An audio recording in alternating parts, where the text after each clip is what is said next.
你已經同我小林師，你又嚟幫手啊！因為今日咧，我哋要繼續咧就訪問阿德強師兄。德強師兄咧，佢就上一次咧就講啲嘢太精彩，咁我哋亦都好多嘢都未訪問佢，咁我哋咧特別今日咧就準備咧要求佢唱誦下啲經文俾你聽啊！德強師兄，歡迎你，更加要嚟啦！多謝多謝。嗱，未進之前咧，承接翻上一次咧，其實講你一路投入咗去飛人洞啊，咁你講咗一句洞啊，洞門啊，深似海係嘛？咁啊，即係咧所有嘅時間就俾晒佢啦。咁我相信其實除咗你之外，其他公館好多投入嘅道長啊、師兄啊，我諗啊，李宗師亦都係㗎啦，係啦。咁我哋又幫咗做埋呢一個節目咧，都記得一入呢個新城都深似海。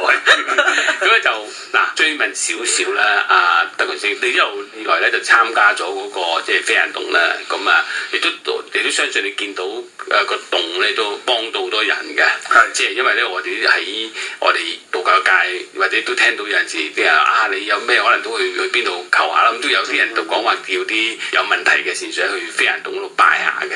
咁我只想問下咧，你喺個感覺到啦，譬如話見到真係有啲人嚟到經過你哋處理啊幫手，係幫到佢哋嘅，咁你嘅睇法點樣？但係如果有冇情況又幫唔到，你會唔會有個感覺都有啲就都無奈？你講過呢兩個心情俾我哋聽眾聽下。如果你問我心情，真係有個問題啦，就係上一節你哋訪問我嘅時候，我講我自己嘅性格咧，其實我好細個對生死呢樣嘢我冇乜所謂。咁所以其實就算啱啱你所問嗰個問題咧，在我嚟講咧，幫到與幫唔到，我覺得係一個緣分嘅。但係呢個緣分裏邊咧，緣同份本身係分開嘅。佢有緣嚟求我哋，求仙佛幫佢。但係佢有冇呢個份受到呢個幫助咧，都仲要講佢，唔係淨係我哋幫佢呢一邊。佢唔配合我嘅話咧，呢個緣分就冇法結合啦。佢唔結合呢個緣分嘅話咧，佢成功嘅機會率就會好低。即係直接啲講咧，就係話佢有冇信念啊？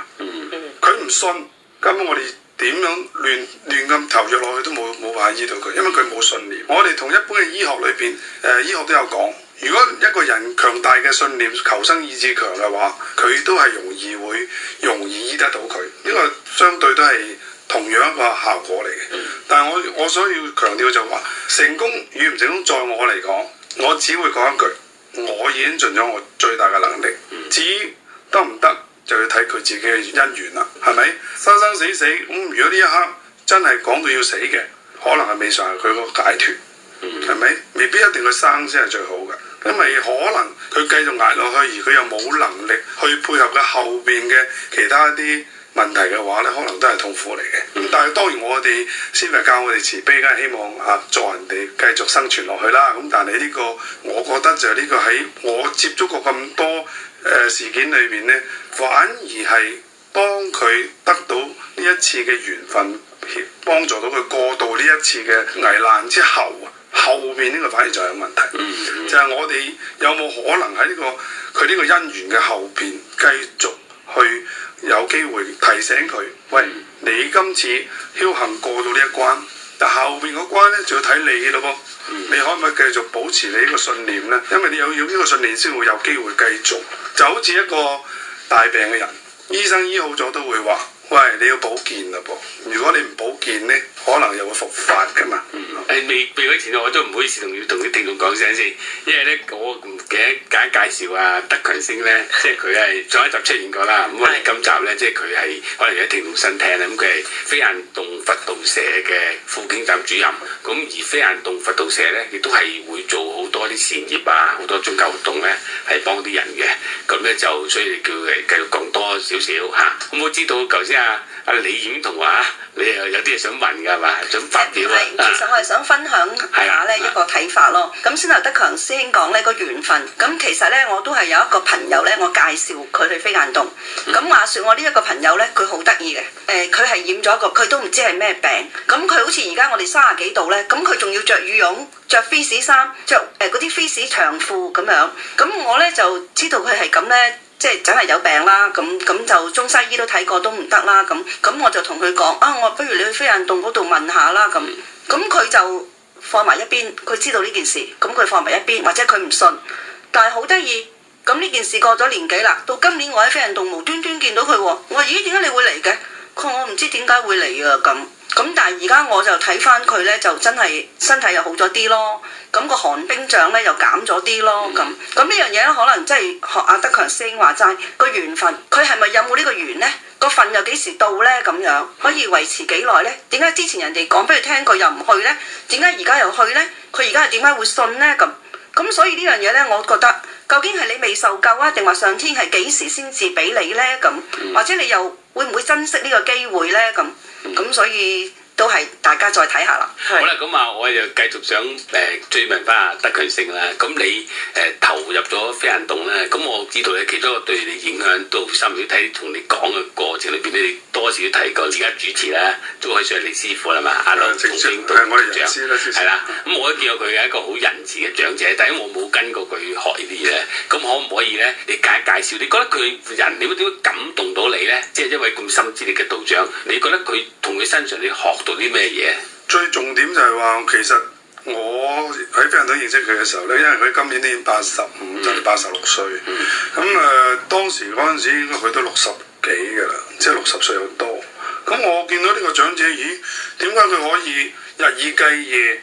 尤其是我當係禮拜日，譬如我哋8點零鐘，佢就會翻咗去董啦。其實佢日日都唔做啦，翻到去就喺度我哋參與我哋星期日嘅嗰啲科儀啦、拜懺啊，諸如此類嘅科儀之後咧，中午食完飯之後咧就會等開扶機啦，就等啲信長嚟問事啦，一路做到夜晚8、9點啊，咁佢可以完全可以講係親身去不辭勞苦咁啊，無謂咁去幫人。咁我就真係睇到佢係無謂去幫人，因為佢從來冇提及一句，包括你放封利是落去，可能由上個年紀佢都唔會到佢，只係做佢要做嘅嘢。咁佢不停咁做，咁我就見到原來呢個主持係親力親為嘅，唔係得個講字。我上一集我都講過，我係好怕淨係講道理嘅。我最緊要睇你做嘅，你唔可以令我信服嘅話咧，我根本就唔會睇你。所以佢嘅呢一種行為咧，每一樣嘢佢都親力親為，新鮮事出。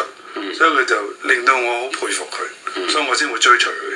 即係以我上一集我講過我個脾氣咧，根本我唔係咁容易信服一個人。我自己比較俗啲講都幾牙刷嘅，可以講。嗱，點解特別要德強先提翻佢師傅咧？因為喺我哋道教嘅承傳裏邊咧，師徒相傳咧，呢個其中一個係我哋嘅道脈承傳啦。第二個就話道教好多時嘅發展都係話我哋做徒弟嘅，睇到師傅或者上一輩啊。嗰啲道侶佢對嗰種貢獻咧，就感受咗落嚟，就一代傳一代。咁我頭先聽阿德強先講咧，多少都睇到佢喺呢方面嗰個感情。咁實際上咧，亦都係嘅。即係飛行洞咧，我都覺得咧，即係其實佢都係香港裏邊咧一個有活力啲嘅道堂。白迪高又唔算好大嗰種，但係咧佢裏邊都好有活力，同埋就好多人都有提及洞裏邊有好多活動嘅。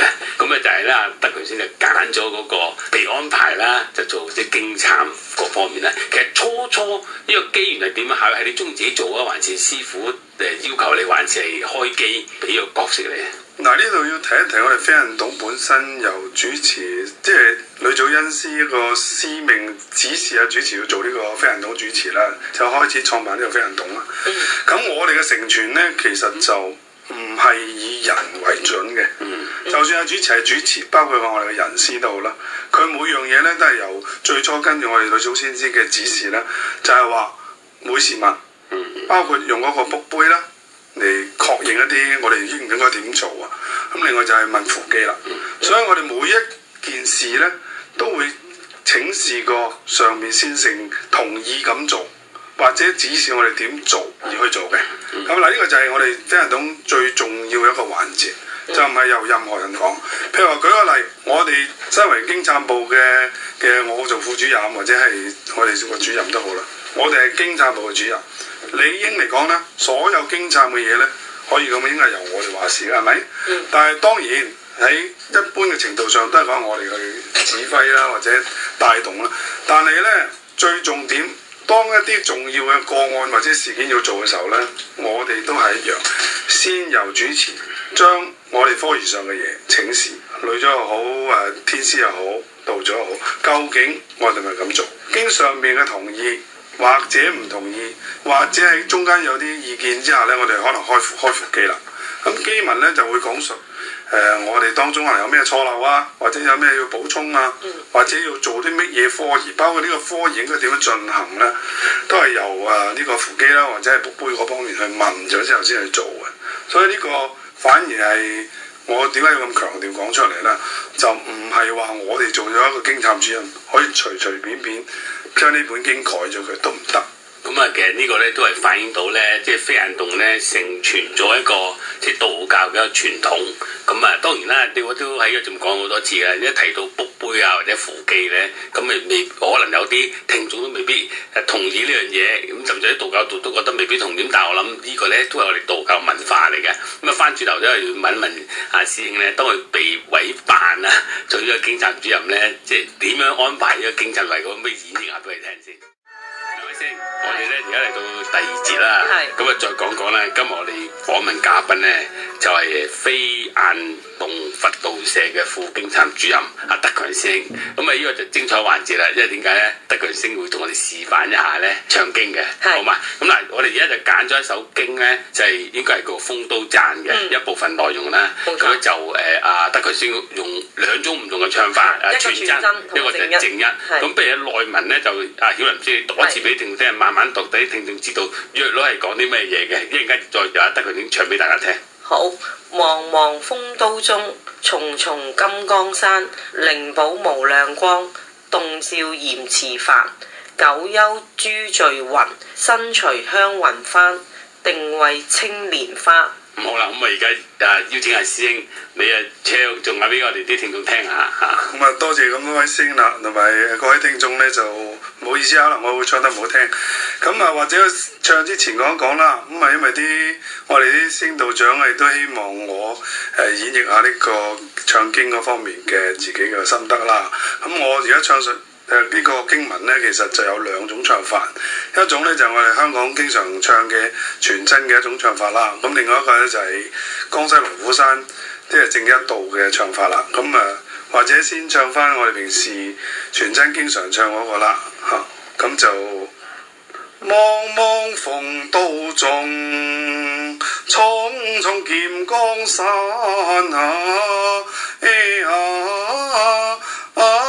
靈寶無量光，洞照嚴池梵，憍幽諸聚雲，身隨香雲幡。咁呢度有7聲啦。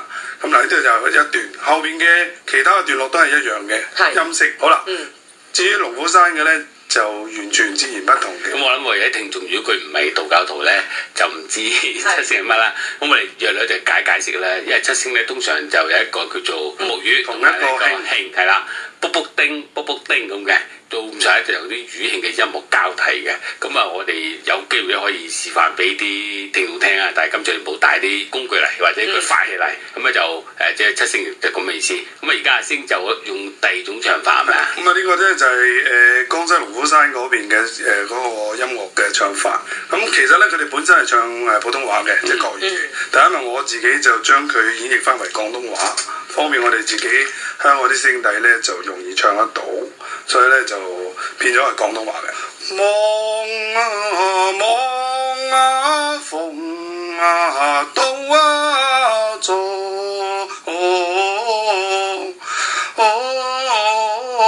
重重劍江山靈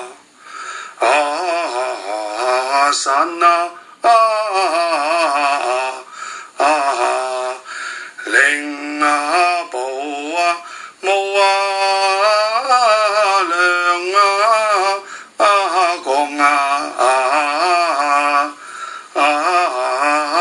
洞照嚴池梵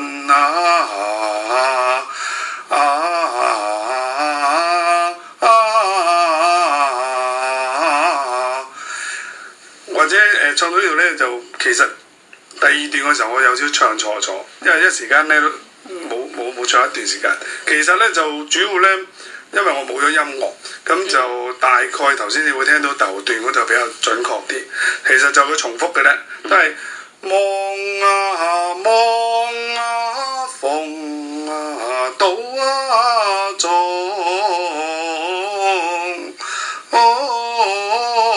重重劍啊狂啊山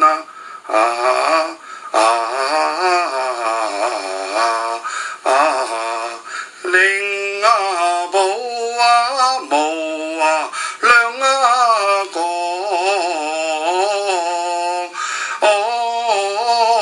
洞照嚴池翻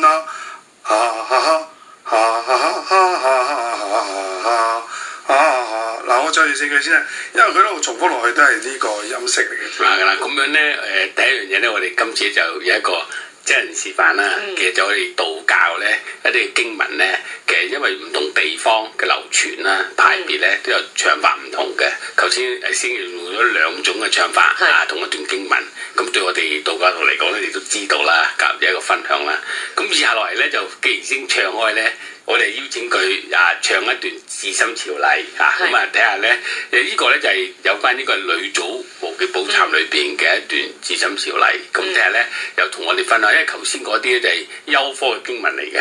咁而家呢個咧就我哋拜呂祖禮懺呂祖嘅經文，同我哋演繹一下咧。咁等我哋聽眾聽一聽下呢個經文嘅唱法係點啊嘛。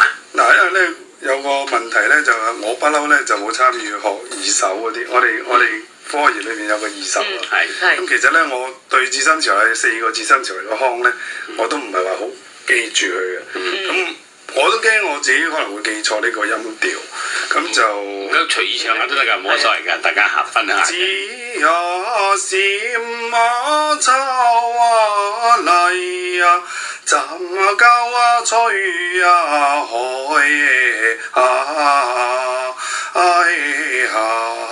信你讓妙道信讓妙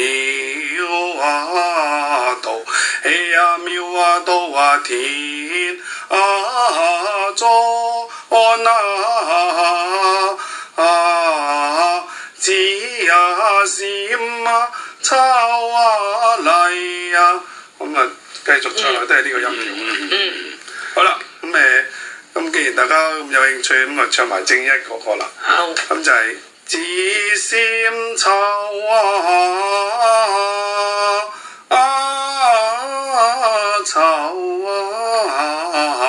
麗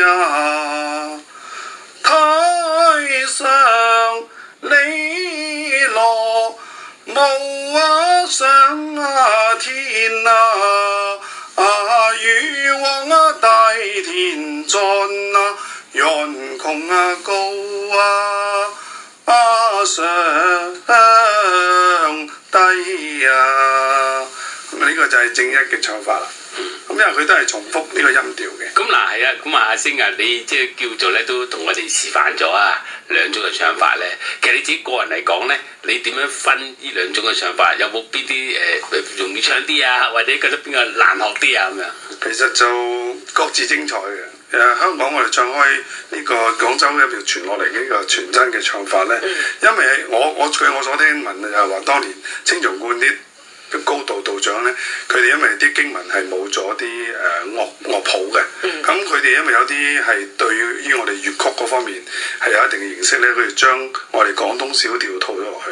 其實我哋而家香港大部分唱緊嘅經文裏邊嘅樂曲咧，都係啲廣東小調。咁對於我嚟講咧，我就好中意嘅，因為我都提及過，我好中意唱歌。所以當我唱經嘅時候咧，我嗰種投入性咧就唔係淨係喺一個宗教性咁簡單，我係會享受嗰個音樂樂曲同我哋經文嘅配合，而我自己係一種好 enjoy、好開心、好中意咁樣去演繹佢。咁至於你話龍虎山嗰邊江西呢個樂曲，因為佢同我哋接觸開嘅廣東嘅小調又好唔同。但係咧，佢嘅樂曲咧，因為佢係成隊嗰啲動樂嚟配合咧，佢又實在太過寓意啦，所以我一聽之後咧，我就會好中意。咁就變咗其實兩邊嘅科儀嘅有人會提及就話：喂，好容易亂嘅喎，你要搞亂喎。但係對於我嚟講，我覺得我唔會亂㗎。等於我唱緊鄧麗君嗰首歌，你突然間叫我唱個甄妮嗰首，我都冇關係㗎。因為只不過係唔同人演繹啫嘛，同埋嗰個方式啫嘛。咁但係你就唔會亂，因為我都相信，因為你有嘅天才。但係普通你教嗰啲道兄，或者佢哋未必掌握到喎。咁呢個係點樣幫佢哋咧？我又反而覺得係乜嘢都係工當藝術嘅啫。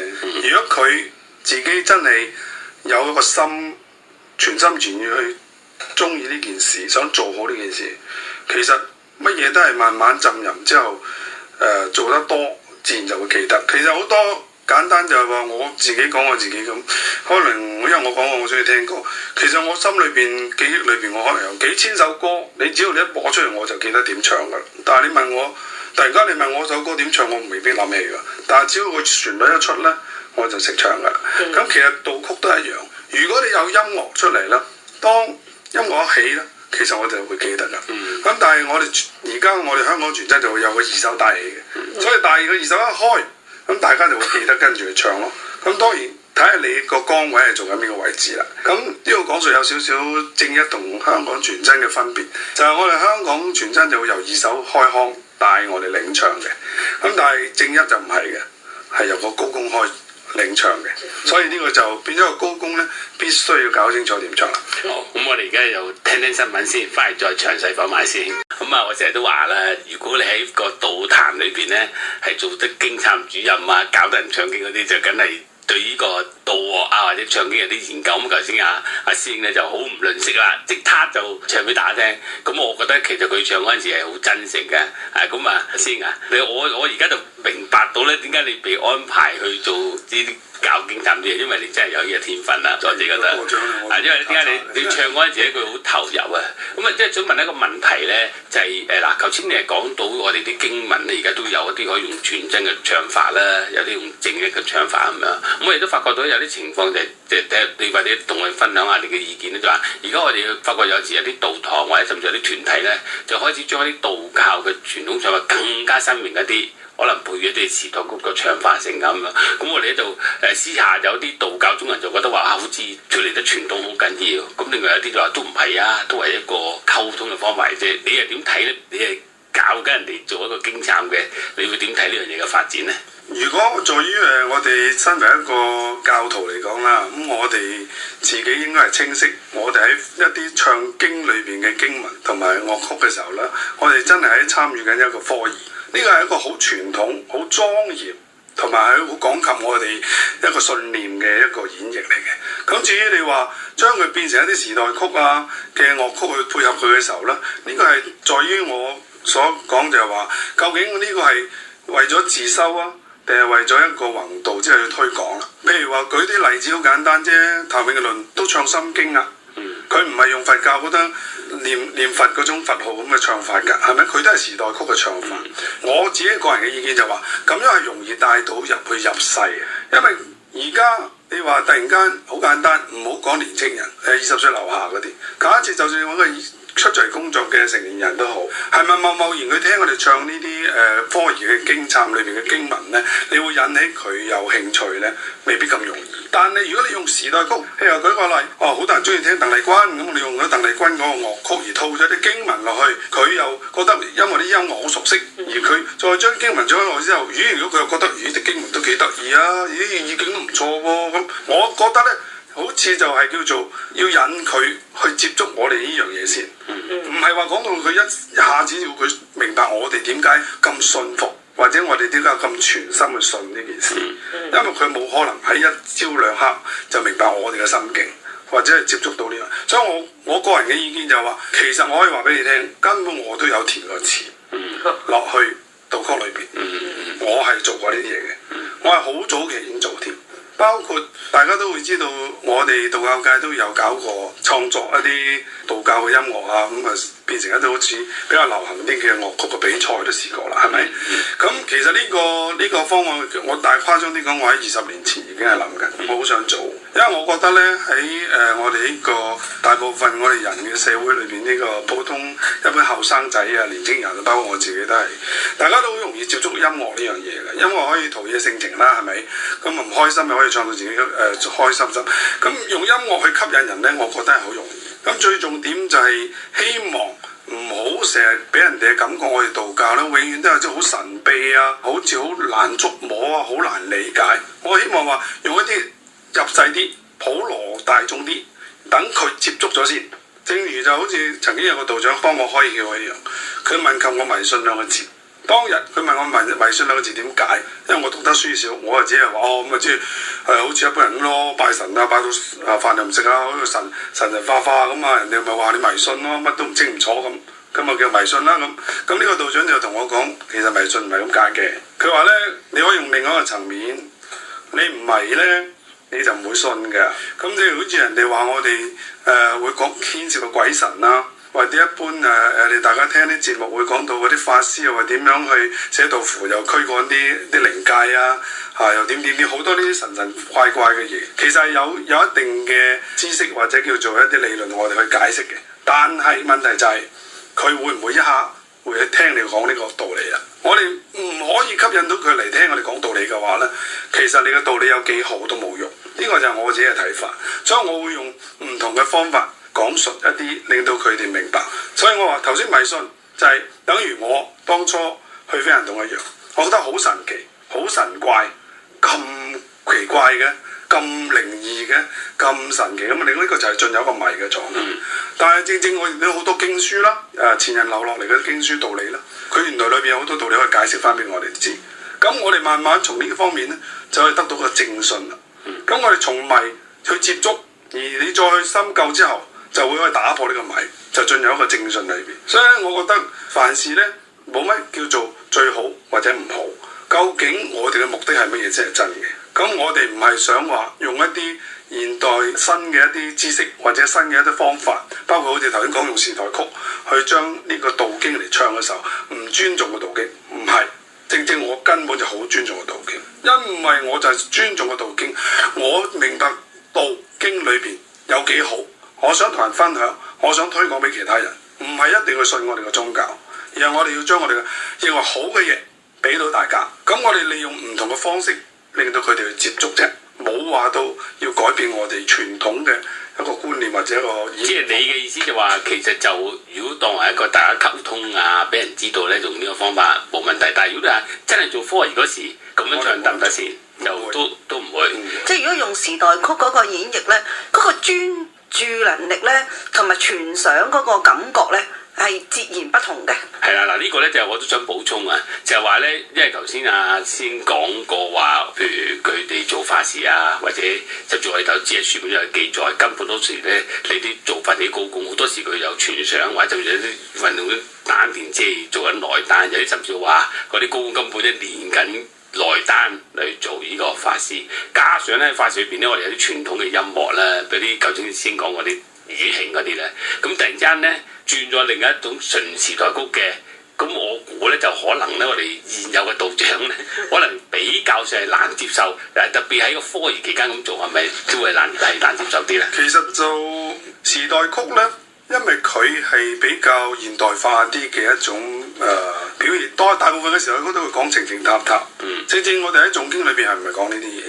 傳統傳落嚟嘅道樂咧，尤其我接觸嘅龍虎山嗰啲比較叫傳統啲嘅時候啦，其實個道樂個演繹啦，佢係正同嗰個道經，可能佢喺嗰個編曲嘅時候嗰個作者咧，佢係好理解到嗰個經文嘅，佢將嗰個道曲咧係可以將嗰個經文嗰個意啊，同樣帶你進入一個境界裏邊。嗱，呢樣嘢冇辦法用時代曲去配合到嘅，因為佢嗰個演繹嘅音樂嗰個編排啊，同我哋嗰個經文完全係未必可以配合得到啊。所以正我補充翻就係星頭講到，佢帶唔到我入嗰個境界。嗱，呢個真係重點。如果佢唔可以配合到我入嗰個境界咧，其實佢會影響咗我添。應該咁講。所以時代曲咧，我哋只可以當係一種生活裏邊當然可能係大家一種交流，或者一種好大家交往嘅時候一種開心嘅演繹，亦都借重呢種我哋係一個平常嘅一種交往嘅大家禮儀又好，或者開心嘅時候，借重呢個音樂去將我哋自己想俾人哋知道，喂，我都填咗詞落去喎，不過嗱唔係嗰啲詞嚟㗎，我唱經嗰啲啊，俾你聽下咁解啫，即係唔係一定話有幾好啊。然後我成日覺得就係我哋點樣可以從我哋自己喜愛嘅嘢，將一啲好嘅好處俾人哋嘅時候，用咩方法去做啫？如果我哋墨守成規嘅呢，其實時代咧變咗啦。今時嘅今日嘅香港，國內都好，有好多嘢都變咗，唔係100%傳承嘅嘢可以做得到出嚟。咁我想問阿星咧，喺你經驗裏邊咧，啲道長咧，一般學經懺咧，大嘅毛病喺邊方面咧？譬如話佢哋應該糾正到邊啲嘢咧，就能夠容易掌握嗰個經懺嗰個訓練啊，或者個學習啊？但係先問到呢個嘢咧，呢個問題咧，其實就真係唔可以亂講，因為我唔可以話我都好皮毛啦，我都好初級嘅啫。咩叫做啱唔啱咧？我都唔敢講，我不如講我自己嘅睇法就最真嘅。其實咧，正阿星唔好介意我頭先講嗰番説話，我就係想打破一啲淨係守喺傳統裏邊，因為而家個時代唔同咗，我哋要配合翻呢個時代，我哋點樣可以將我哋最好嘅一面，用一個新嘅方案去俾人哋理解，去明白我哋呢個宗教點樣好法，唔係成日都講，唉，你唔明啫嚇，我哋要講五行術數係嘛，八卦又點樣轉嚇，你條命理又要點樣啊，羅庚又點？呢啲嘢一般人你咁樣講出嚟，冇人會理解你嘅。你講完我都唔知係講乜，咁我覺得呢個就唔係一般我哋想推動我哋想人哋接受我哋俾佢啲美好嘅嘢嘅一個方法，因為我接觸過太多唔 work 嘅，行唔通。即係補充翻，曾經我哋先應該係上一集講到拜懺嘅問題，咁咧就其實拜懺咧就好簡單，就係將我哋以往嘅業慢慢去減，喺利用呢個拜懺嘅過程，消我哋嘅以往生嘅業力，即係等於我哋成日碌卡欠好多卡數，你一日未找清呢條卡數，你唔使旨意儲錢。咁所以咧，我哋啲業力咧就好似我哋欠咗卡數一樣，要還嘅。咁我哋還卡數啦，個禮拜拜懺咧，慢慢將呢個卡數去還到冇欠啦。咁我繼續做落去嘅咧，就係儲啦，儲錢咯噃。儲咗錢之後，遇到災難就遇到問題啦，上邊就呢個信眾或者呢個弟子，好多分數喺度啊，可以幫佢過呢一劫嘅咁。因為你要好簡單，頭先我講個比例就係借咗咁多卡數之後，你唔止借卡數咁簡單，你可能周邊所有朋友啊、親人都借過錢㗎啦。你估仲有冇人去幫你呢？即係我呢個比喻就係話，如果我哋欠落好多呢啲咁嘅數喺度呢，你唔還清嘅話呢，你想行好運都幾難。哦，咁啊，如果還數就籌錢，我而家停停先，睇下啲聽眾去籌下錢。賭場玩完，有先，我哋而家去到咧就一集最後一個環節。咁我哋要爭取機會啦，因為咧阿德強星咧唱又唱咗俾你聽。咁我哋都睇到佢咧，就我自己感覺到佢個人就好真啊。咁同埋咧佢，我個人覺得可能偏見咧，佢真係對唱歌有啲天分。我哋要有機會同佢唱下卡拉 OK 學下嘢。咁我想問阿德強星，你其實咧喺飛亞運動嗰度幫咗搞呢個經懺班咧，其實你有咩抱負咧？喺整個發展裏邊咧嚇，我同我哋聽眾分享下。如果抱負嚟講，就只係希望將現今呢一個咁好嘅機緣咧，就話盡量將就喺正一科儀裏邊，因為我而家我主要係集中喺正一科儀啦。咁其實正一科儀咧，我自己接觸咗之後，佢比較複雜。除咗頭先所講喺唱經嗰部分同道樂嘅配合之外咧，其實整個科儀嘅進程裏邊，佢有牽涉到曝光搭斗啦、一啲叉手啦、念咒啦，又要寫符啊，好多嘢，包括木運呢樣嘢啦。咁就變咗呢個過程裏邊咧，我發覺咧，原來我只不過係一個井底蛙嚟嘅啫。咁我啱啱先覺得，啱啱爬到個井口邊啫。咁我而家就希望往後可以喺正一嘅科儀裏邊咧，我會花多啲時間，希望慢慢鑽研佢。因為而家我學習嘅時候都比較困難，就因為龍虎山比較遠。咁我要專登休息飛上去問啲高工。咁幸好而家咧，龍虎山都有個好特別嘅進步咗，佢哋都開啲科儀嘅經懺班，但係我亦都冇時間去學。所以我以前我初學呢個正一科儀嘅時候咧，我只係靠我用嗰啲光碟睇佢哋演繹科儀，聽佢哋點唱。咁當我唔攞住嗰啲經書去睇嘅時候，唔明咧，我真係冇辦法明啦，我就飛上去龍虎山天師傅問佢哋，希望佢哋講俾我聽。嗱，好老實，佢哋有啲未必會講俾我聽，因為我哋道教好特別嘅，有啲所謂內密咧，唔係師傅就唔會傳俾徒弟，徒弟有啲攞唔到咁講。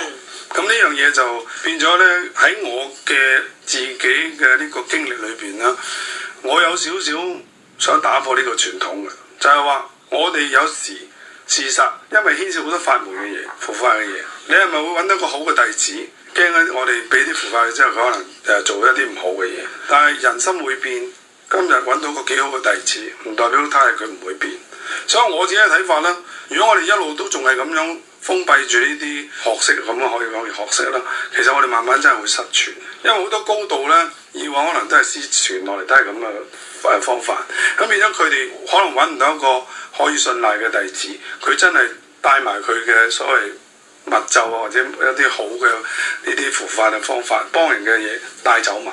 咁我哋慢慢就冇咗呢樣嘢。所以而家喺我嚟講咧，我希望我盡力去學，就自己鑽研之後咧，有啲問得到嘅我會問，問唔到我哋仲有一個方案就係請示天師啦。即係我哋問翻扶乩去攞一啲資料俾我哋。咁我希望往後咧，我會將我自己學緊嘅正一科儀，所有我唔明嘅地方，希望我盡量去理解佢，然之後我教俾我啲兄弟，或者往後一路傳落去。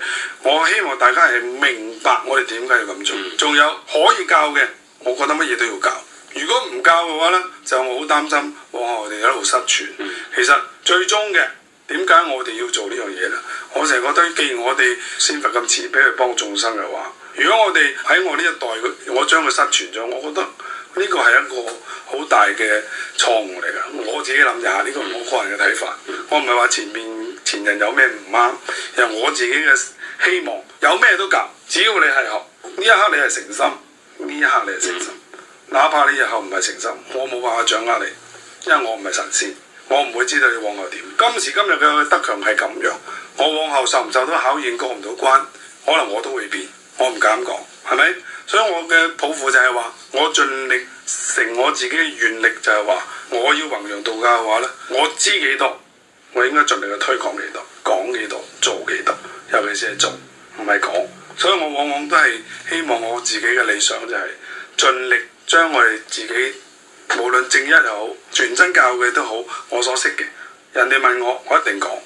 就算佢唔係我兄弟，我都講，因為我冇需要收埋。有好多人會覺得攞到一本經書，或者係一個高度裏邊攞到本經書，佢好開心，珍而藏之。有人問佢唔肯俾，哇，好難得。我覺得唔係，因為正正我俾本經你又如何？我唔話俾你聽點做，根本你冇辦法做。所以我覺得呢啲只不過係一個死物嚟嘅啫。重點嘅係我哋點樣真正帶引大家去信、去念、去唱誦、去做出嚟，繼而就係先佛教我哋去幫眾生。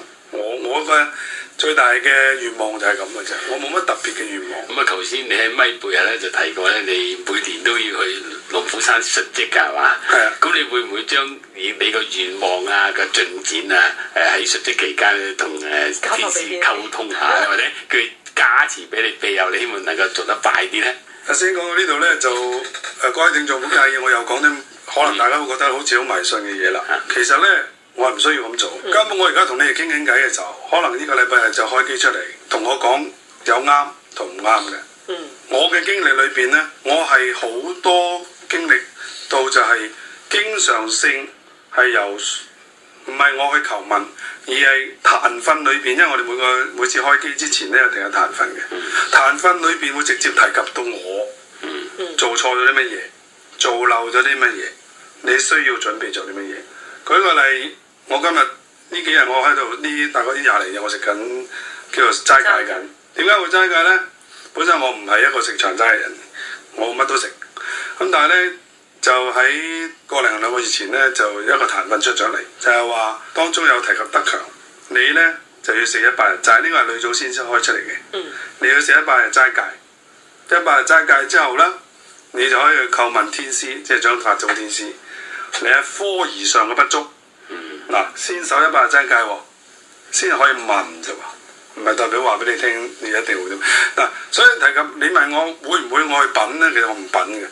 我哋根本個24小時都俾人監察緊嘅，所以我好清楚點解。包括試過有啲好神奇嘅即係經歷，即係我其實就好多，根本係好多係有上面嘅安排我去做一啲嘢嘅。咁我已經係發生過好多呢啲咁嘅事例嘅，所以我係唔需要品㗎啦，因為我根本就知道我一路俾人監察緊。其實係眷顧唔係監察。冇錯。我用監察唔用眷顧咧，就因為眷顧嚟講咧，我哋梗係覺得比較好似我問感恩，我真係感恩㗎，但係有誠惶誠恐嘅問題。點解用監察咧？呢個監察正正就係我嘅動力嚟嘅，因為我喺佢監察之下咧，我先會誠惶誠恐。咦，又做得唔好喎，弊啦，又做漏嘢喎，自己都唔記得咗啦，上面又講啦，咁就變咗。或者我講個好簡單嘅事例啦，好多年前我哋傳真有個破玉嘅科儀，咁當年呢，突然間我哋主持就同我講得啊，嗰度個屋村嗰個法事呢，要你做破玉，咁我即刻就反映俾主持聽，喂，唔得喎，主持我冇學過喎，我唔識喎，我未做過喎呢個家主呢個位置。佢話唔係噃，我問咗女祖先師。卜咗杯係你做嘅喎，我話唔得喎，我真係唔敢做，因為我唔識，我未做過，我未學過，我淨係跟佢唱歌啫，知道行下嘅啫。咁個過程裏面我就直接就同主持講啦，我就話唔好啦，我話主持呢次我真係唔可以接受呢個任命，除非你卜到3個聖杯，我跪低，你連續卜到3個聖杯呢，我就做啦，我懶叻啦，係咪？咁我就跪低喺個壇度，主持就去卜杯啦，咁卜。搞掂，咁啊冇得拒絕啦。冇錯，咁我就去做啦。做之後呢，仲要講一個好神奇嘅嘢啦。做完之後，我當晚呢，就喺個頭嘅右手邊起咗一個半隻鹹蛋黃嘅一個瘤腫出嚟，掂到頭都痛嘅當時。咁有聲叫我睇急症，但我就翻去請示女祖恩師，恩師就話：你喺破玉當中呢，做錯咗啲嘢，做得唔好。而家警戒你，等其他師兄弟引以為戒，咁樣罰咗我。我要查法水查咗49日，痛咗49日。呢個就係當時嘅一個實例嚟嘅。咁其實當時我心有少不忿，我想話：恩師你都冇理由，我都話唔做㗎啦，你係都要我做，我又唔識，做錯咗梗係冇理由罰我㗎。咁但係後來我又轉心一諗，唔係喎，我應承咗3個聖杯做。咁咪抵啦，唔識做要罰，我又接受咗喎。我哋好多謝阿德強師咧，將佢一個感受啊，特別佢喺個經懺科儀嗰度啊，佢點樣去發掘啊，去希望發揚嗰度咧，就同我哋聽眾分享。咁我自己都同佢傾嘅過程都感覺到咧，就係可能呢個啲係安排嚟嘅。阿師兄你接受訪問咧，其實即係有人監察嘅。咁做完訪問之後，你要做得更加好。我都好驚喎。係啦，我哋好多謝阿師兄先，好多謝師兄。多謝。心靈綠洲，道長話短。